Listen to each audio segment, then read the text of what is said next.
Yo, what's going on, Dragon Ballers? Welcome back to another video. This time we're going to take a look at how to counter green Broly from the starter deck in this episode of the strategy series. So this is something I probably should have done a little while ago, but I've just been chock full of content, bumping out 5 days a week, that I never got to it. I never got around to it last format, where I guess you could say Super Shenron was the top dominant deck, and then you had Skillous and green Broly kind of following in that deck's footsteps. But in today's video, we are going to talk about that in the strategy series, because I think it's going to be very important going forward to know how to counter green Broly and know how to play around it. And a lot of it is playstyle. I do have an article on the Patreon that very deeply details the playstyle, but I will touch on a little bit of it today for you guys. So yeah, I mean, I think this is going to be one of the premier aggro decks going forward.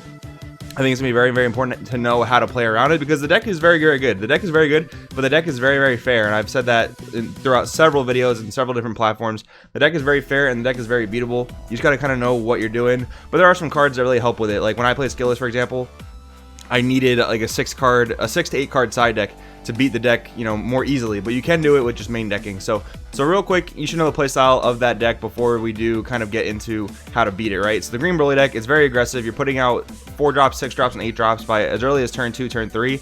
The deck will very consistently win the game by turn 3. They can sometimes win by turn 2 just by fully going aggro, or if they're able to resolve their secret rare combo. And the way you don't lose to the secret rare combo, right, is you cannot let your opponent be at 3 life. They can do it potentially from 4 life. They can put themselves to 1. They have to put themselves to 1 to activate the secret rare, right? So you can't let them sit at 3 life, as long as they want to, because as soon as they drop a 1-drop Broly, they're gonna go to 1 life. They're gonna be able to summon the secret rare and probably kill you, with all that damage. The thing is, you don't want to let them sit at 3 life, so you don't want to necessarily attack them when they're at 4. You realistically want to put them from 4 to 2 to 0 in most cases. That's ideally how you want to do it when you're trying to win against green Broly, for that reason, so you don't get secret rare OTK'd.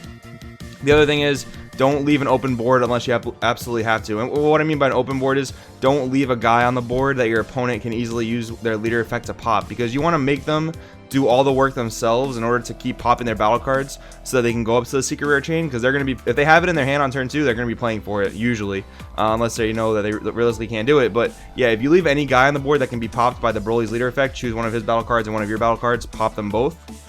It makes it very easy for the Broly player to go up into the secret rare. So that's a little bit about playstyle, about how to get around that part, about getting around secret rare OTK'd. Otherwise, what the deck does is, it's very aggressive, like I've said already, and it's a very controlling deck, because activate battle, they can pop almost any battle card. Their 4-drop can pop 3 or less, their 6-drop can pop any battle card that doesn't have barrier, and their 8-drop can pop any battle card that does have barrier. So or that includes barrier.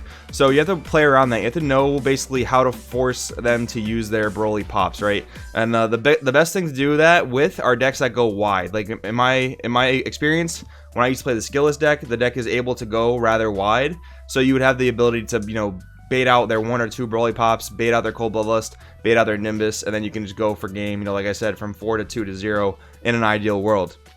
Sometimes it doesn't always go like that. Sometimes you do got to put them from like 4 to 2, then from 2 to 1, then 1 to 0.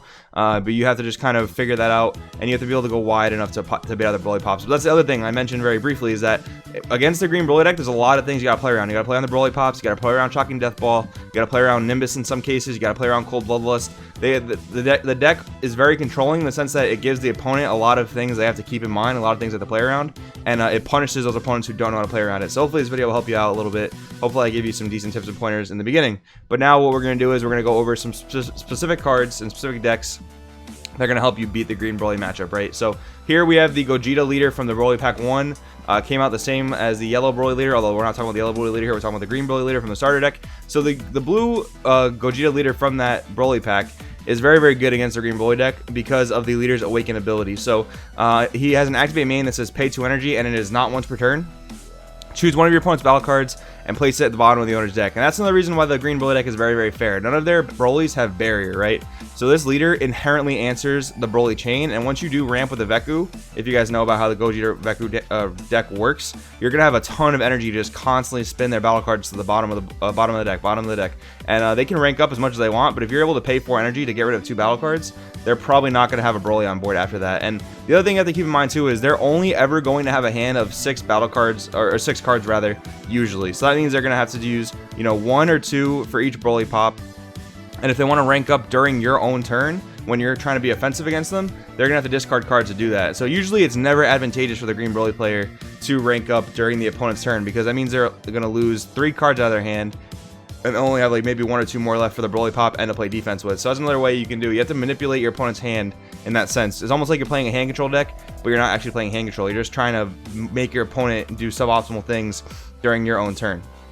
So a little bit about that. Now we get into some other main deck cards you can play. Minus Killy Zone, I mentioned it with the skill list thing. It's almost a staple in side decks in my opinion going forward, because there's a lot of powerful Cold Bloodlust decks, and it's really, really good against Green Broly. Once you play the Killy Zone down, it's just, it's one less card. Like I mentioned, all those cards you got to worry about: Nimbus, Cold Bloodlust, Shocking Death Ball, Broly Pops.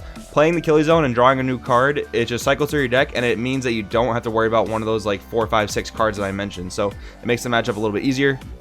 Heavenly Wizard Demigra, when you combo this card, if your opponent controls a battle card with 30k or more, ignoring barrier, and they're only at 3 energy or less, you KO it. So realistically, the Green Broly deck is always going to be at this type of level. Their 8-drop on turn 2, turn 3 is going to be pretty consistent, and this is going to be able to deal with it for you. And like I said, they're not going to want to rank up on your turn, especially they don't want to rank up into the Secret Rare on your turn, because the Secret Rare doesn't do anything for them on your turn. It doesn't pop any battle cards, doesn't play any defense, so that's really suboptimal for them. So this is a decent card in the sideboard, but if you can play Overwhelms, I would recommend Dimensional Banisher Fu and Bardock Fully Unleashed.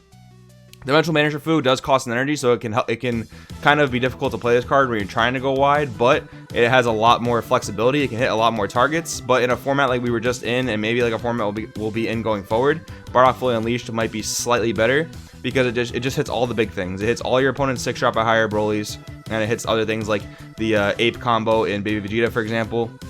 So going forward, this card might still be sideboard worthy, because I do think Green Broly is going to be very good, and I do think Vegeta Baby is going to be very good. So card to consider. Another card I skipped over was Haru Haru Attacker Majin. This goes with the entire theme of what I said before. You do want to go wide against these types of decks.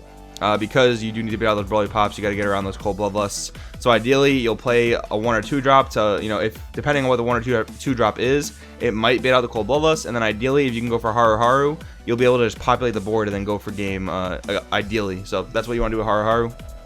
We have Mafuba here as well. Now, some of you guys might be looking at this like I'm a crazy person and wondering why the heck Mafuba's here. Well, there's a decent reason for it. It is decent against the 1 and 4 drop, because a lot of times they will attack with the 1 and 4 drop just to get in extra chip damage. And if you can Mafuba those, it's going to really halt their plays. The other thing that's really good against, though, is the Secret Rare Broly. So when they do drop a Secret Rare, you have the counter window before they discard your entire hand. So if you Mafuba that Secret Rare, they're not really going to be able to kill you with it, and you'll probably still be at like 1 or 2 life, ideally. And you'll be able to come and clap back for game, because they probably won't have a board after that.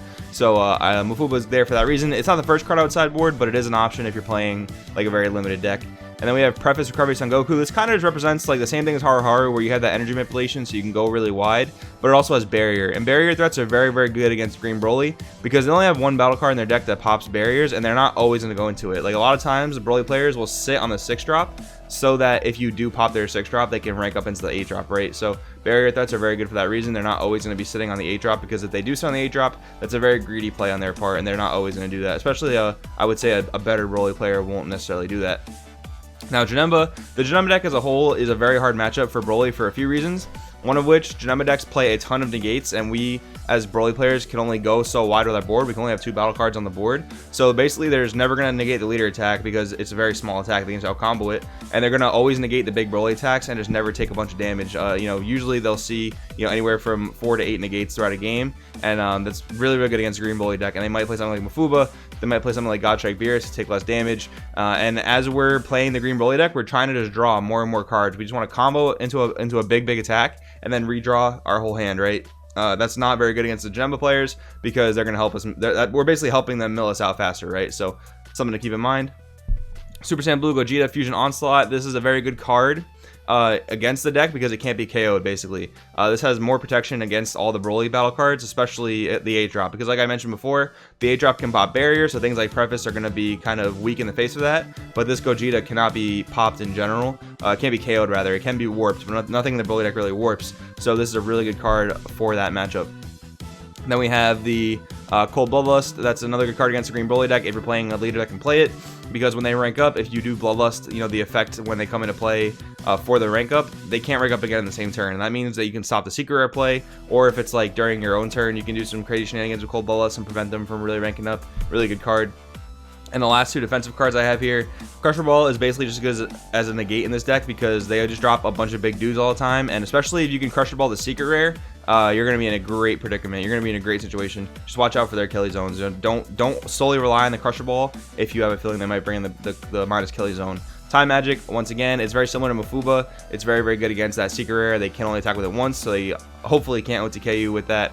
Very good cards. So guys, these are all the cards and a little bit of the strategy that I used to beat the green Broly deck. I hope this helps, somewhat with your gameplay against that deck. Let me know if it helped in the comments below. If you like this video, drop a thumbs up, maybe subscribe. Check out the Patreon in the description below. Really helps the channel, really helps the community grow. Thank you guys for watching, and we'll see you next time.